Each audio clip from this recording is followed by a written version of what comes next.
Well, good morning, everybody. I'm going to take this off for a bit so you can hear me better. My name is Robert Mace, and I work at the Meadow Center for Water and the Environment. I'm a groundwater hydrologist. We generally prefer to be called hydrogeologists. Don't dare call us geologists.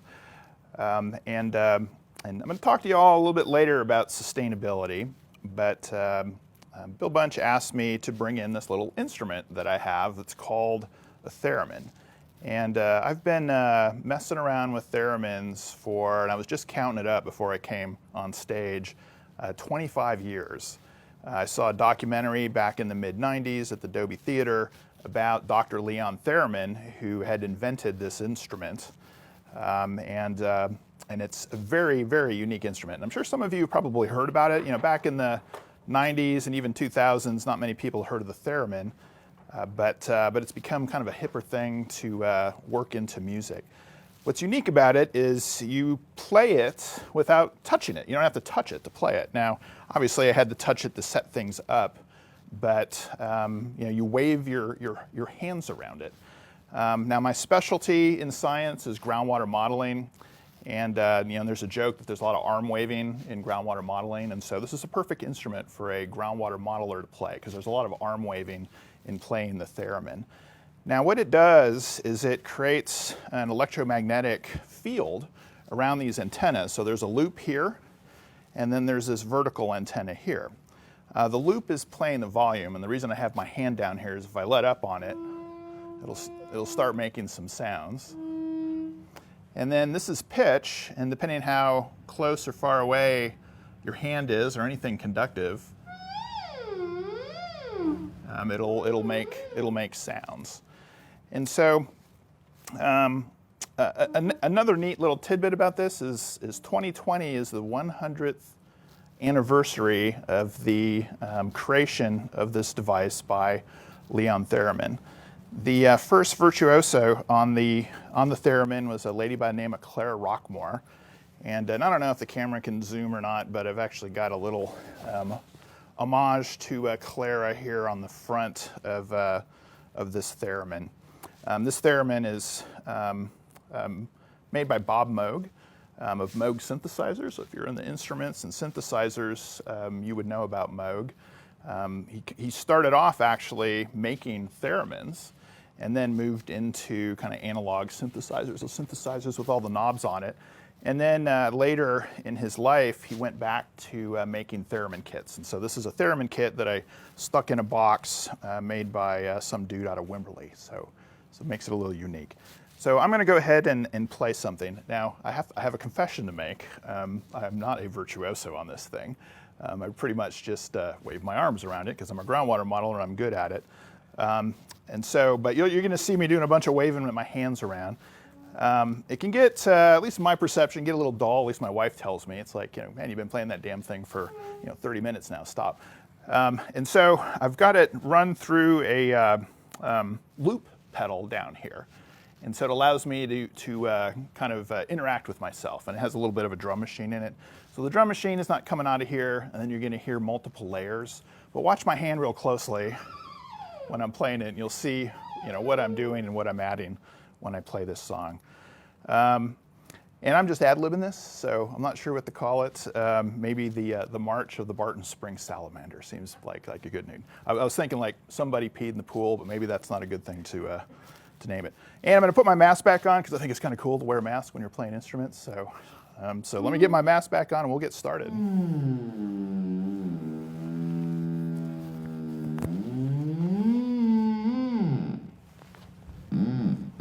Got to make an adjustment there.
you have it, the Theremin on its 100th anniversary.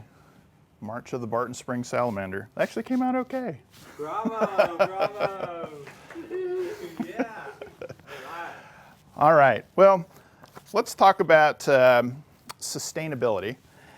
And I want to talk about sustainability in Barton Springs in the world, and kind of want to keep it pretty conceptual. And actually, the Theremin kind of serves as a good symbol for sustainability. And we'll talk about what sustainability is in a bit, but sustainability involves a lot of information, understanding, and science. But then there's also a people component to it as well. And although the science is critically important, the people component is just as important, if not more important, because if the people don't have a will to manage resources, or for example, manage the Edwards Aquifer sustainably, then we don't have the springs that we love and enjoy today. And so the Theremin, there's a bunch of science wrapped up in this thing, but it takes a person to interact with that science to achieve the goal, which in this case was a song about Barton Springs salamanders. So first, let's talk about concept of sustainability. And imagine a piggy bank, and you've got the bank itself, which is, has a reserve of coins in it, money in it. You've got the little slot on top of the piggy bank that you add your coins to it. And then we're going to assume this piggy bank has a hole in the bottom that you can pull the coins out. You don't have to smash it. And so you may be pulling some money out of that piggy bank to buy something, sodas or whatever, food. And so the bank itself, let's say it has $100 of value inside of it. And then you're putting in $5 per month. Maybe that's your allowance. That was my allowance when I was growing up, but that was a long time ago. $5 doesn't get you much these days. But we're putting $5 a month into this piggy bank. That has $100 in it. And then out the bottom is the money that I'm taking out to do whatever. So if we got $5 a month coming in the top, and we're pulling out $4 a month for expenses, what does that mean for the amount of money that's in the bank? And it's going to go up, right? And sorry about math so early in the morning, but you've got more coming in that's coming out, and so you're going to maintain that $100 and actually increase it over time. Now let's say you're putting $5 in a month, but now you're pulling $5 out a month. And you wind up, in that case, at the end of the month with $100. You've maintained kind of that corpus of funding in the bank. And if you keep that up indefinitely, then you're sustaining that amount of money in the bank, the piggy bank. But if you have $5 a month going in, but instead you're pulling $6 a month out the bottom, what does that do to the corpus, the money in the bank? It's decreasing slowly over time. Now, we could be pulling out $10 a month, in which case it's going to decrease much more quickly over time. And so that's kind of the concept of sustainability is related to that kind of corpus of funds, or that collection of coins that's in the piggy bank. And you can think of, if you're spending more than what you're earning, that's unsustainable. You're going to it's going to cause problems, probably going to deplete your account. So sustainability, kind of a general definition, is the ability to be maintained at a certain rate or level. And so if there's $5 coming in, $5 coming out, we've achieved sustainability. If there's $5 coming in, $4 coming out, we're still sustaining that corpus, and in fact even growing it. $5 coming in, $6 coming out, we're no longer being sustainable. Aquifers work very much the same way. And in the Edwards Aquifer in particular that feeds Barton Springs also works the same way. So now imagine a bathtub. I like to imagine one of those kind of old school cloth-footed bathtubs. And we've got the plug in it, and so it's filled with water. And we've got the shower head on that is showering water into the tub. And so you can think of the tub itself as the aquifer. That's where the water is stored. Now, of course, real aquifers aren't this giant void, although there certainly are caves and voids in the Edwards Aquifer. It's made up of limestone. Other aquifers are made up of sandstones and gravels, but the Edwards is made up of limestone. And the tub basically is the stored water in the aquifer, and there can actually be quite a bit of water stored in an aquifer. Now, every tub has, or at least it should have, an overflow drain. And so that's kind of the tick-tock safety measure, I guess. You know, if you draw a tub or draw a bath, fill the tub up for a bath, and then you're off somewhere else and you get wrapped up on your phone or with a show and you forget you've turned on the water, you've got this overflow that keeps the tub from overflowing and wrecking your house. And so you can think of that overflow as spring flow. And indeed, that's kind of how Barton Springs, actually it is how Barton Springs acts with respect to the Edwards Aquifer. That the aquifer is full, the water levels are high, and it allows flow to go to the springs. Or in the case of this tub, we've got water coming in as replenishment to our little aquifer, and it's feeding those springs. Now, where the human component comes in is the drain. Now, most tubs kind of have those little push things these days, or a rubber plug if you had a clawfoot tub. But we've got a fancy, for this thought experiment, we've got a fancy plug in the tub where we have a dial on it that we can dial how much goes out or down the drain, control how fast the tub drains. And we're going to use that in this thought experiment as a proxy for pumping. So as people came along and technology developed, as a society, we developed the ability to drill wells and produce water from those wells. Now, sometimes in the Edwards Aquifer, you can actually drill a well and the water will flow out on its own due to the pressure in the aquifer. But most cases, you require a pump in that well. And so now we've got a new sink on the system of water going out the drain or towards these wells.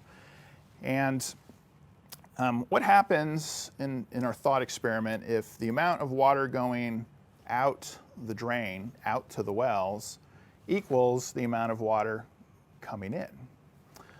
This is a little different than the piggy bank experiment, but what winds up happening is the aquifer comes to a new equilibrium and no water flows out of the tub anymore, and no water flows out of the springs. Now, in reality, things are more complicated because the shower head of recharge for the Edwards Aquifer in the Barton Springs is not a constant flow, so we get more flow in parts of the year, more recharge, more rainfall in parts of the year than other parts of the year. But if pumping equaled that recharge, we would see Barton Springs go dry for periods of time. And so people are controlling through policy, through public involvement, that dial on that plug in the tub, essentially the amount of pumping that's occurring in that aquifer. And so the Edwards Aquifer that feeds Barton Springs acts the same way. The recharge is coming from rainfall that falls on the outcrop of the Edwards Aquifer, so basically where you can go out and actually stand on the Edwards rocks and water infiltrates in. One thing that's a little unique about the Edwards Aquifer is the streams lose a lot of water. Water flows across those streams and sinks into the aquifer.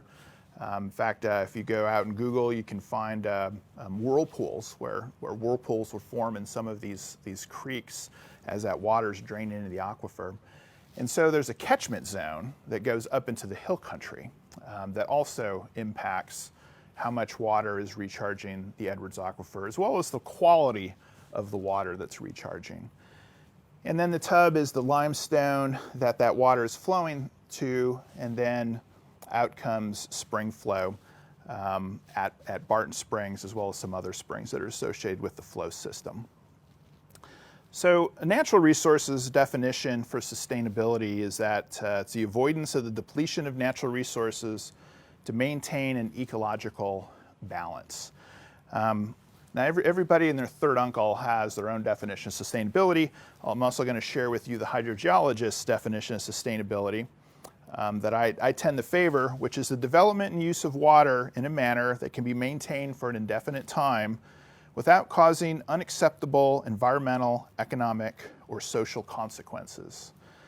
I like that definition. Science has a lot of answers for how things work, how the natural system works. And science can inform people and policymakers, people who decide how much gets pumped or doesn't get pumped. But ultimately, it's people that make those decisions.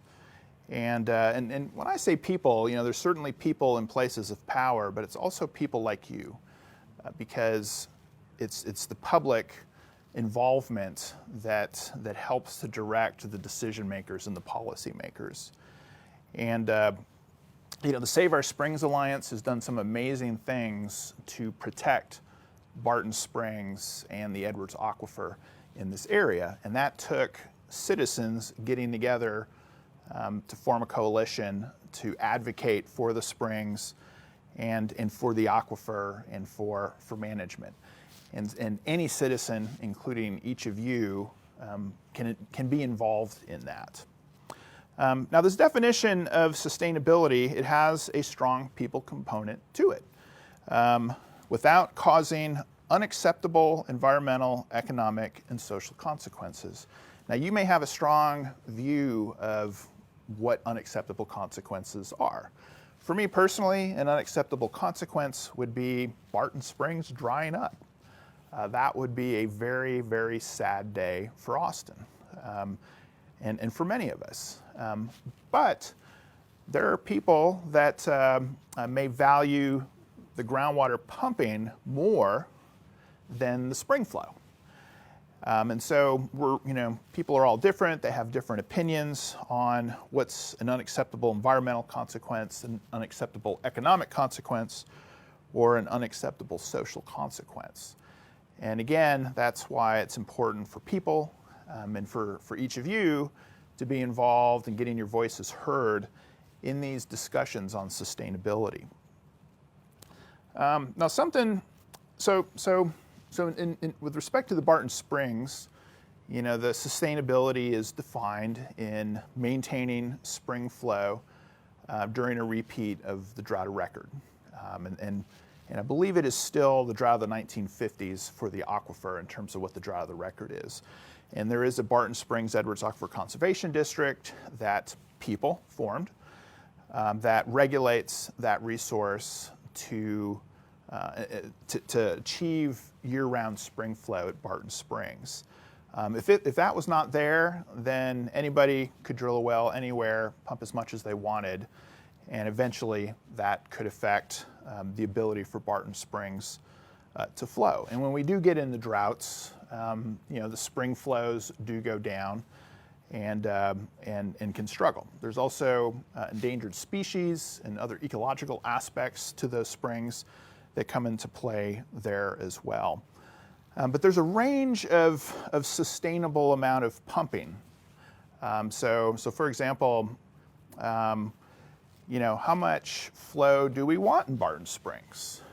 Is 50% before people came along during bad droughts good enough, or should it be 75% or 25%? Or maybe we're okay with letting it go dry for 3 months every once in a while.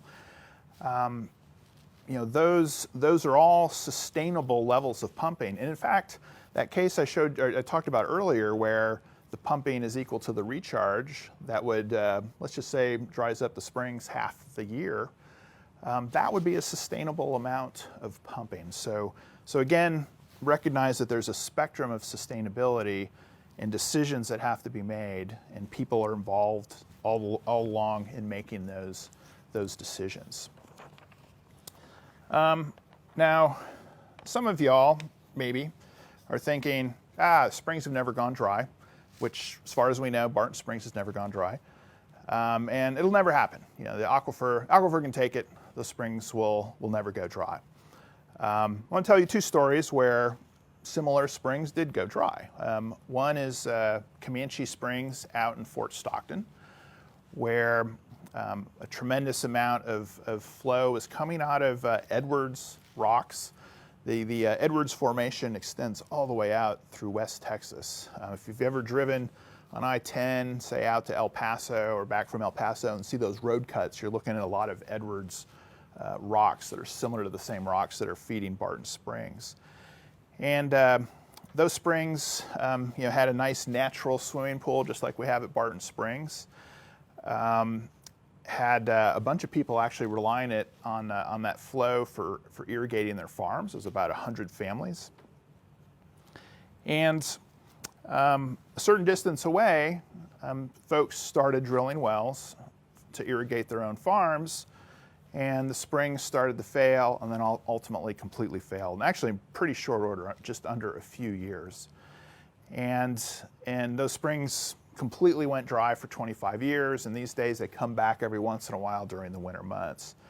And what the community had to do is build a pool, an Olympic-sized pool on stilts in the spring basin in order to still have the ability to swim out in that dry and dusty town. So that's a case where that's happened. And you might think, well, that's Fort Stockton, that's a long ways away, it's way out in West Texas. We've dried up springs in the Edwards Aquifer. Now there's a Barton Springs segment of the aquifer, and there's also a San Antonio segment. Where I work, we actually have San Marcos Springs, and it's literally outside my office window. If you've ever been down there to ride a glass bottom boat and see the springs, that's San Marcos Springs. There's also Comanche Springs in New Braunfels. If you go down to San Antonio, there's the San Antonio River, which was fed by the San Antonio Springs. And then there's also San Pedro Springs, which then fed into the San Antonio River. And there was a fellow by the name of Breckenridge who owned the property at the headwaters of the San Antonio Springs. And he built a beautiful house there because of the springs. And he was involved in supplying water to the growing city of San Antonio. And he noticed in the late 1800s that the spring flow was weakening because there'd been a drought. And so he had heard about some artesian wells being drilled in Texas, and so had a couple drilled there near the springs. And lo and behold, they came in as big gushers and helped provide water to San Antonio. But then he noticed that those wells, and once he drilled a couple wells, and kind of everybody wanted their own well, and so more and more wells went in San Antonio, and he noticed the springs at San Antonio Springs starting to fail and becoming nothing more than a trickle. And somewhat brokenhearted because he had played a role in drying up these beloved springs that were literally in his front yard, he wound up selling part of his property and then giving a bunch of his property to San Antonio. And so these days, the San Antonio River is fed by treated wastewater that is brought back up to near the headwaters of San Antonio River and then flowed down the river. So it's kind of a sad story. Now, if aquifer levels are really high down there, you can actually still see those springs flowing, and it's a sight to behold, but they spend most of the time not flowing. So again, there's the distinct possibility of, without citizen involvement, without management, without diligence in protecting the sustainability of spring flow, there is a risk to the springs. So I'm going to kind of end my comments on boxes. And this ties in kind of sustainability of Barton Springs to the world. And I love cats. My wife and I have 6 cats. It's gotten out of control. 6 is the limit. There's no more. We're very tempted by a 7th one, but no.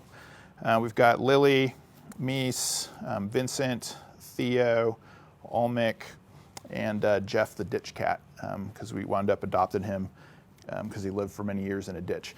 But cats love boxes, right? You've seen the YouTube videos and the photos, and you set out a box. Tigers, even tigers like boxes. They get in the boxes. And so this next thing I'm going to talk about is about the box around sustainability. And I bring this up because several years ago there was a study done by one of the universities in Texas. I won't mention who it was, but it rhymes with M&M. And the study they released was looking at groundwater availability and sustainability of water resources for Texas. And I got invited to, and it was a class project. Universities will do that with kind of senior level classes sometime. And I got invited to speak to these students, and it was an economics class.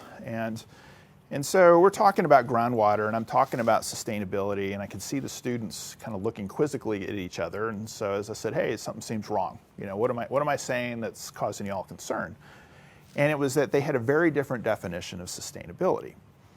And I walked away from that going, okay, that's interesting. Sustainability has a box around it. And so as hydrogeologists, when we talk about sustainability of an aquifer or a groundwater resource, our box is around that aquifer. For this study that was done, the box was Texas. And so they were looking at the sustainability of water supplies for Texas. And the conclusion they came to was, ultimately, we're all going to be drinking desalinated seawater. And there's a part of me that agrees with that. I'm not going to say all of us are, but I do think desalinated seawater is probably in our future. But it's expensive. And what they proposed was in the transition to that, it's okay to drain the state's aquifers. There's a bunch of water stored. Now, think back to that tub I talked to you about.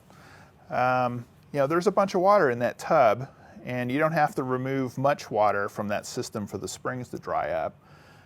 But there's some serious consequences from that.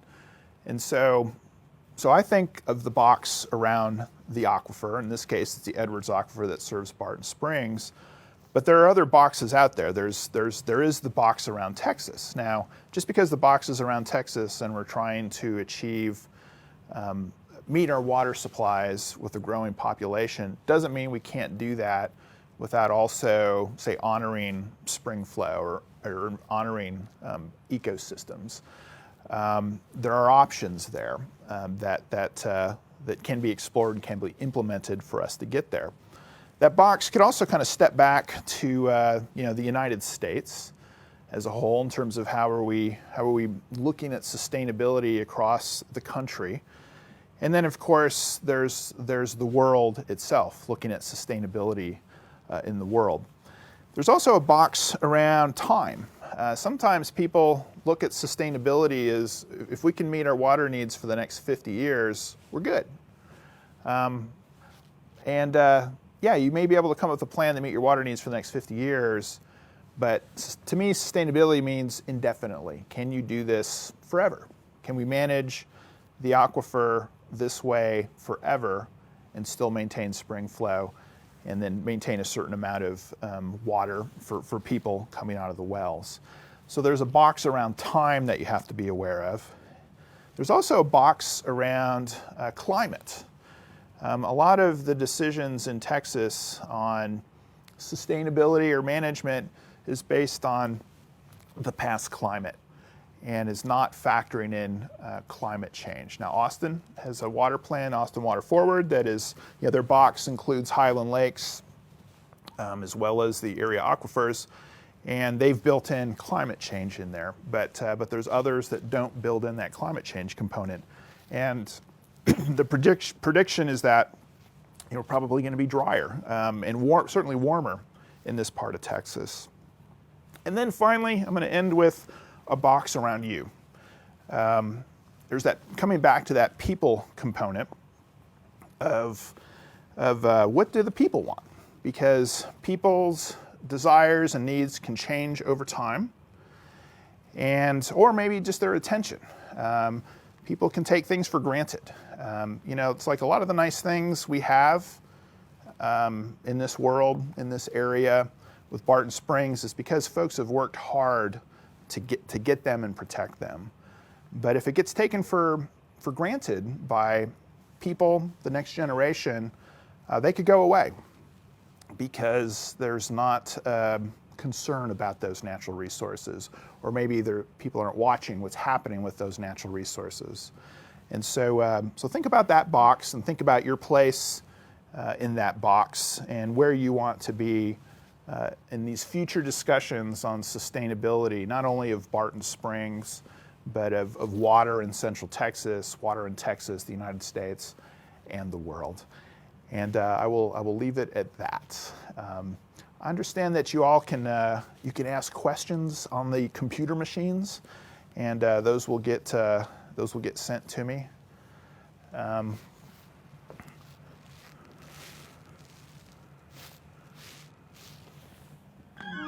Whoa, jeez. I'll have the theremin in as emphasis.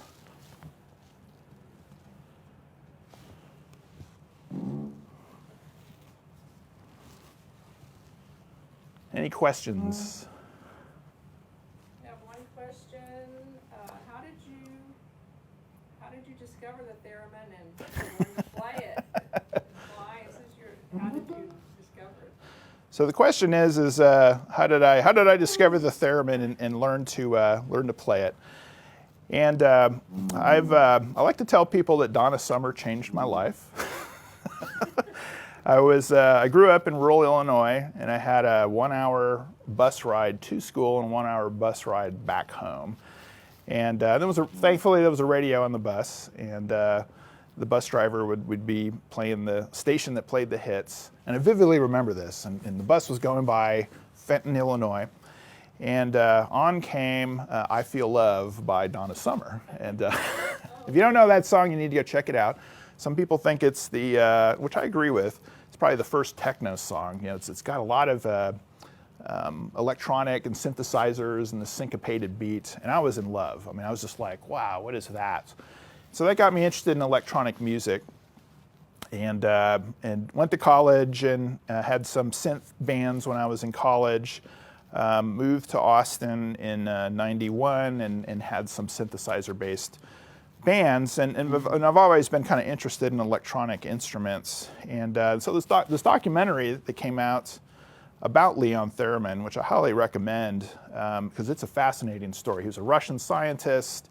He kind of got crosswise with the Russians and Stalin at some point, got kidnapped, and it's all kinds of crazy stuff. But I walked out of there blown away, and I was thinking, I need a theremin. And so I got a kit and put one together. It only half worked because I'm not very good at electronics. And then Bob Moog then had this kit, and so I got it where the circuit board was mostly put together, and I've been kind of playing it since. Curiously, this instrument works really well with country music. I've sat in with a number of country bands, one punk band, but because it kind of sounds like the saw. Have you ever seen somebody play the saw? You know, and the saw kind of sounds like this. I've kind of riffed back and forth on slide guitar, which is really cool. And then more recently, although we've been kind of scuttled with the pandemic, two friends and I have formed a band called Theremin, and so it's three theremins with some electronics. So yeah, I've always kind of loved it, and love showing people it. And it's such an interesting instrument. When my wife and I got married, we had a thereminist who actually knows how to play it, come and play the wedding march. It was just beautiful. Well, everybody's very interested in this on Facebook. Cool. So next question, and I know Bill has one too. What should local communities be doing now to curtail water usage to ensure that groundwater is available for the future? So the question is what should local communities do to ensure that there's water available for the future? I love that question because it's scalable. And by that I mean there's things that you and I can do as individuals, all the way up to entire communities as well as the state. And as an individual, there's the whole, turn the water off when you're brushing your teeth, but, ensuring you have efficient water fixtures.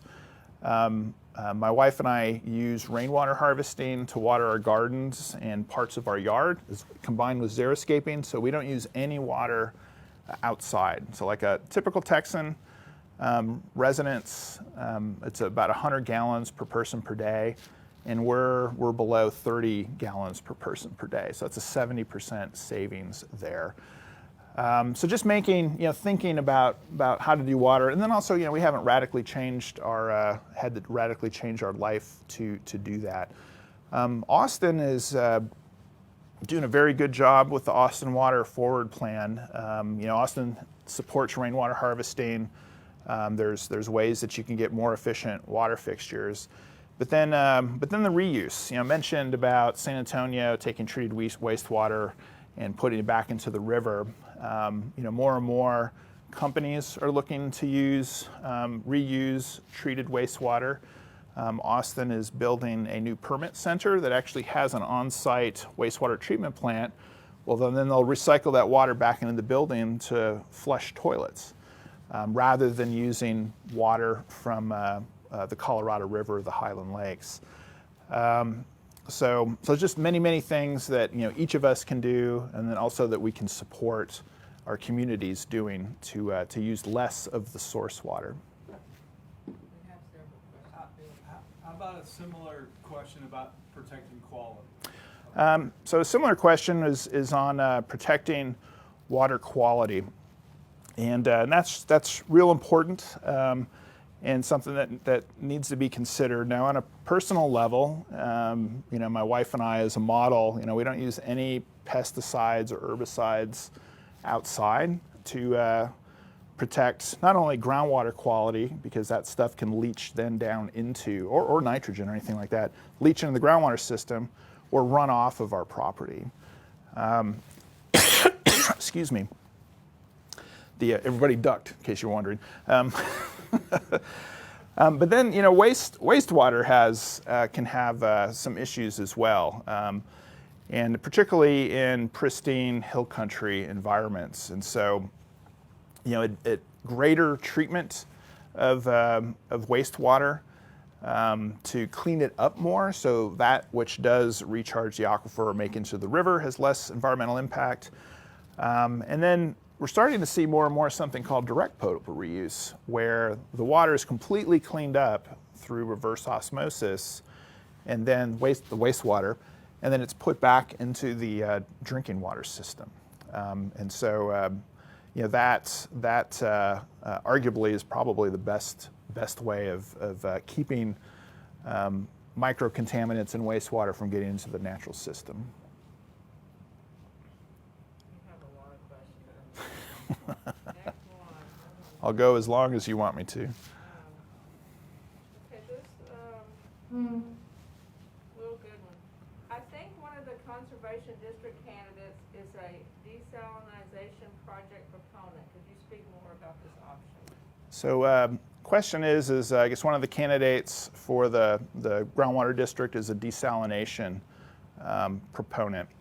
And not sure what that means. That could mean a couple of different things. A lot of times when we think about desalination, the mind immediately goes to the ocean desalination, but you can also desalinate groundwater, and almost all of our aquifers in the state, including the Edwards Aquifer here in Austin, has a bad water line, in which case there's poor quality water on the other side of that. And so that water could be produced, desalinated, and then put into, say, the drinking water distribution system. Of course, you have to be careful there that you're not robbing Peter to pay Pauline, that you're not pulling salty groundwater out of the Edwards that has an impact or pulls fresh water deeper.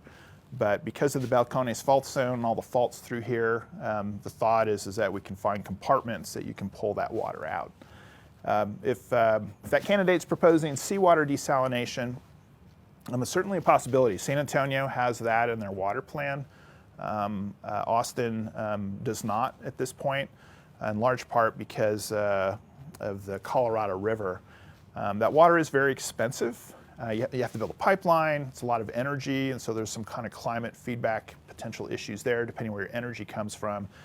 And there's also environmental concerns, because when you desalinate, you create a far saltier kind of reject water that has to be disposed of. And typically with coastal seawater desalination systems, that would be put back out into the Gulf of Mexico.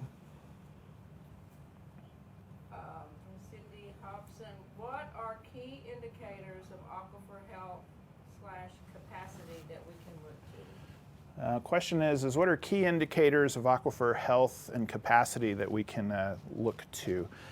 One, my opinion, the best is spring flow. And so Barton Springs is really the heartbeat of the Edwards Aquifer in this area. And when those springs go down, it's telling you something. And when they come up, it's telling you something. So first and foremost, spring flow measurements, but then also the wells themselves. So I mentioned earlier that people will drill these holes to access the water. But you can also drill a hole and use it to measure where the water level is. And so, in the, this will be fun, in the aquifer, if the water levels are high, you'll see greater spring flow, and if they're low, you'll see less spring flow. And so you can use, it's kind of like a dipstick of checking the oil in your car or something. You can use those water levels to tell you something about what's happening with the aquifer. And then the spring measurements of spring flow and water levels in the aquifer can also tell you kind of how recharge and pumping is interacting with the aquifer. Okay, here's another question. Should wastewater plants place any priority on returning base flows versus maximizing reuse? So should communities place any priority on reusing wastewater, treated wastewater, or returning flows to the river? That's an excellent question, and there is a balancing act there. The way kind of most of surface water at least works is that once a city or somebody has a right to the water from the river, they're not required to put it back in. Now there are some exceptions to that, but mostly that's accurate. And that can be a problem because there's environmental flow needs downstream from a community in the river. And so there's some concern that if communities reuse their wastewater more and more and take it to the limit, which is reusing everything, then you won't have water going back into the river for the environment. And so my response would be yes, both of those need to be considered. And Austin actually does a good job of considering that. And so they're committed, and Austin is committed in its water plan to ensure that there's some of that wastewater is put back into the river for environmental flow needs. And there's also people downstream that may rely on that water as well. Okay. One more? Yeah, We got one more. Okay, what's the most threatened spring in the Edwards Aquifer? Question is what's the most threatened spring in the Edwards Aquifer? Good grief, what a good question. Not one I've thought about before. This is arguable. I'm going to give two answers. One from a water quantity standpoint, which I'm going to say is possibly San Felipe Spring down in Del Rio, in Valverde County. And that's beautiful Edwards Spring that supplies water to the city of Del Rio. In fact, they have pipes that go kind of right into where the spring flows out. But there's no groundwater district there, and there seems to be this ever-present threat of groundwater marketing where people are seeking to sell the groundwater to someone else. And so I think that spring is threatened. And then I'm going to talk about water quality aspect, and quite frankly, Barton Springs is probably, when you look at water quality, Barton Springs is probably the most threatened as the growth in this area, extends out across the recharge zone and the contributing zone, and there's more wastewater that is impacting nutrients, E. coli, and microcontaminants, like hormones and things like that get in the water. So, well, thank you so much. I loved being here this morning and showing you the Theremin. And I will turn it back over. Are you going to say something? Yeah, I'm All just right. gonna say really quickly. Yay, Dr. Knight, that was great. Okay, we're going to take a short break, about 2 minutes, and you'll get to see some beautiful underwater footage from 1995 during this 2-minute break, and then we'll be back with live streaming our other videos. So stay tuned and stay with us. Thank you.